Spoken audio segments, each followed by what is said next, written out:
Hey, I'm Chuck with Top Rep. I'm here with David, and I'm here with Jacob. I can't wait to share this with you. You know, David, you have built some phenomenal, or at least the team that you're currently with. I've heard from Kimba how great you are. I've heard her story about how they started small and it's huge now. How did you do this? How did you build a team that is doing that kind of production? Well, it's not easy. Number one, you have to have a process in place. Something that's crucially important when you're building a sales team is actually caring about the salespeople.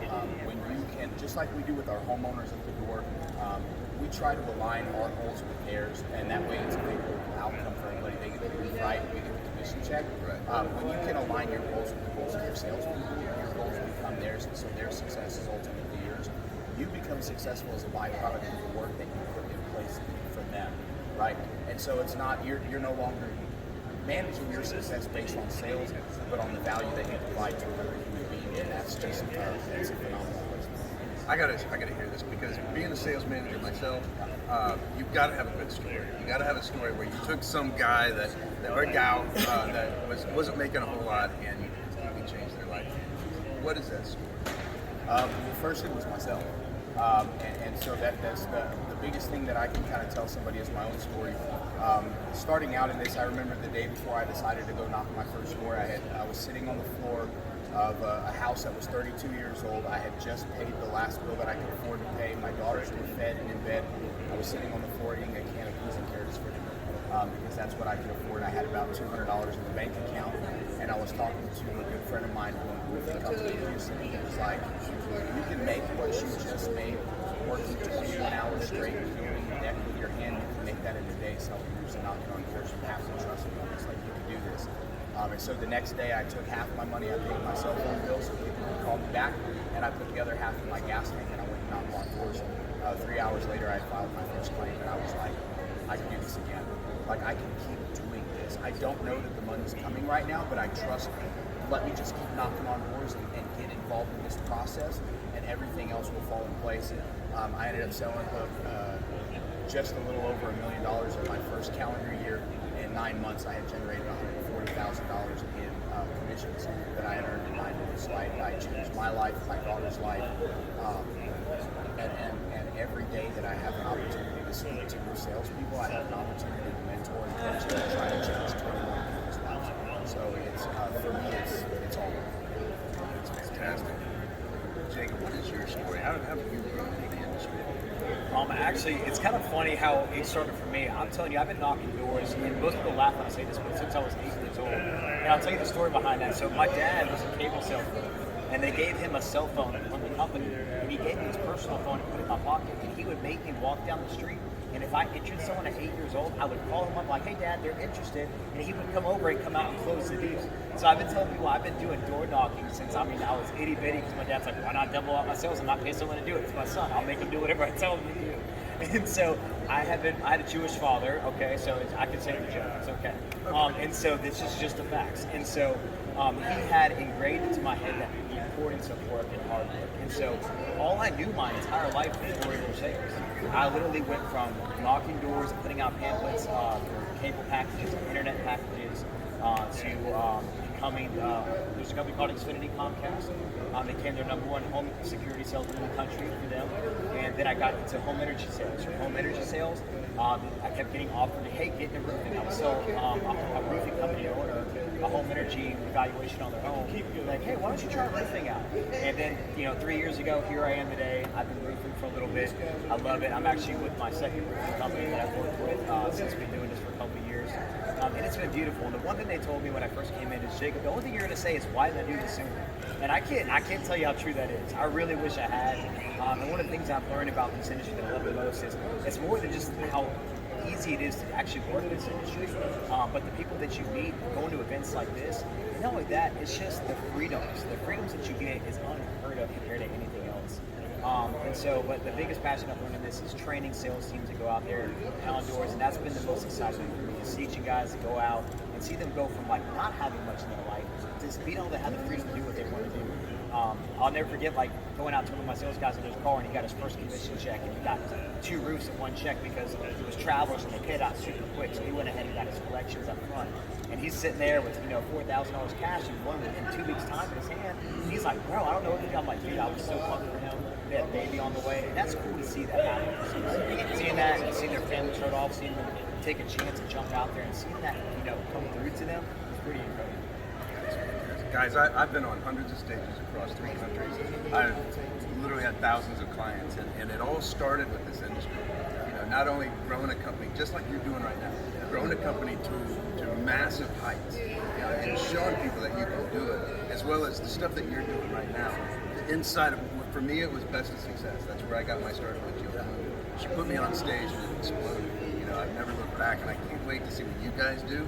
You guys have something to say, and you guys need to hire these guys. Now, I want to ask you, what is it that you have to offer other companies? If you were to come in and help a company, what do you have to offer that company that's going to take them to do exactly what the Papi does? Well, so I can't speak on anything that I haven't accomplished yet in my life, but I can tell you this. I'm really good at finding people that need a little extra something outside of sales training and figuring out what that gap is so we can fill it in and start paving the road, right? For me, and what I understand is before I ever got into roofing sales, I had 5 or 6 years of experience in personal development. So I implement that in my sales training when it comes to working with other contractors, and that knowing that I can teach anybody how to sell it, right? Like that's just something that's very easy to do. If you can get a script and get an introduction and start following the plan process, you can work these things for years. The hardest thing to teach is somebody how to want to wake up and have a desire to win, like you want to execute on your tasks. You're not going to make excuses for why you're not going to do the work. You put in the sweat equity, you hold yourself accountable, and you fall in love with absolutely chasing your fucking goals like every day.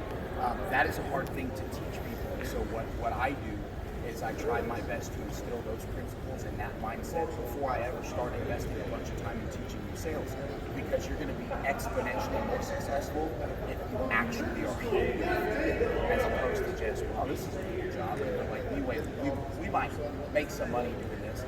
But then after the implementation of the personal development comes all the practical sales skills. So I definitely teach a course that I've created this design behind what I know works for me and what I've seen and I've practiced and put in place for other salespeople, and I've watched them generate $20,000 to $30,000 commission checks every month. And so we know that this stuff works. Like there's practical data to support what we're doing. And also another cool thing about the sales training platform and stuff that I push is I've created my own particular method and my own particular style based off the stuff that we all know works, the psychology of sales, people's body language. Chris Voss is one of my huge influences. So just negotiating and understanding the vocabulary and the mannerisms in the negotiations, we really break that stuff down at a granular and a molecular level inside of sales training, and that really helps, especially if you already have a solid foundation. Guys, David Taggert, Roof Papi, absolutely fantastic. I love Chris Voss myself. Ask him no questions. He's fantastic. Jacob, what do you have to take to the clients? Well, what I do is not just with my clients, but with sales teams just in general. What I do is I go out to a team. Let's say I got brought on by Cornerstone a couple weeks ago, and I went out there and I'll go out to let's say a residential selling company, and I'm out there to hustle with them. I'm out there to take them to the sales field and just show them what it's like to grind up from sun up to sundown. I tell the business owner, I'm like, look, I'm going to be the last one going home. And that's the things that I implement to my customers. I show them, they actually see the background. One of the things that I do the most is let them follow my social media. My customers know when I'm at their house what I do, and they follow my media all the time because I want that stuff to be out there. So my customers get to see the effort that I put in, not just with our sales teams and the sales teams that I'm training. They see what I do in my day in and day out life. I'm always posting my content all the time. So not only have I built that media relationship, I love going to homeowners house and go, hey man, how's your daughter Brooklyn doing? That's the most exciting thing for my life. Like I want them to be invited and see the day in and day out. But the one thing I invite my clients into is I want them invited into my company culture. Okay, the company I work for, Fraser Roofing, is one of the most beautiful cultures I've ever worked with in my life. The owners are incredible people. The staff is one of the most incredible I've ever worked with.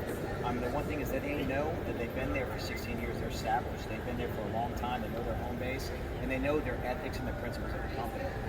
The thing is, I've been in roof sales for a long time, but I've never sold more retail jobs, but from the reputation of the company itself. The insurance they buy, it's like, oh, we know your company's legitimate. We know who you guys are. We know what the principles y'all stand for. And those are the things that we can provide for our customers. They know the things that I stand behind, the things that I believe. They know what I'm going to bring to the forefront. They know that where I stand in just my day-to-day life. And one thing that my customers know more than anything is I'm a dad at that moment. I invite them into my personal moments. So when I answer the phone, I remind them, I think you mentioned it earlier, remind them that you're not robotic. I go, hey, can you hold a second? I'm moving my baby from one arm to the other. And I remind them, oh, this is a father just like me.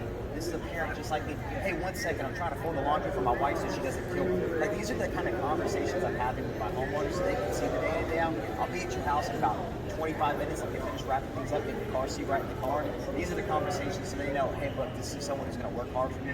If they're this about the business, if they're this about training sales teams, if they're this at home, this is who I trust with my house. And it's the cool thing is that I try to teach sales guys is remind them that you are a human being. Remind them that you do have days in and day outs just like they do. And that's what I offer my clients, add a little more standout, and that's what helps him trust and get the referrals. All right. Jacob Fuchs, David Taggert, you've heard it right here at RoofCon 2021. They're about to take their leap off their springboard. You've heard it right here.